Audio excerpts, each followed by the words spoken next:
Malalakas sa pag-ulan nararanasan sa northern at western part ng Cagayan. Makibalita tayo kay Mar Gabriel. Mar?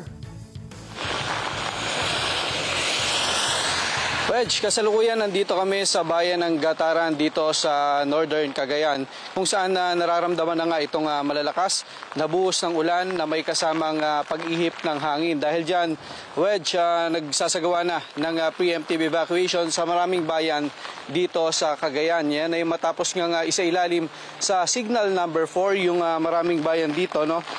Kabilang na itong bayan ng Lalo, bayan ng Gonzaga, Santa Ana, Santa Teresita at itong mga bayan dyan sa Claveria at sa Santa Ana. At isinailalim din sa signal number 4 yung bayan ng Lasam at maging ang Babuyan Island. Sa Santa Teresita, nasa 80 pamilyang inilikas sa mga evacuation center.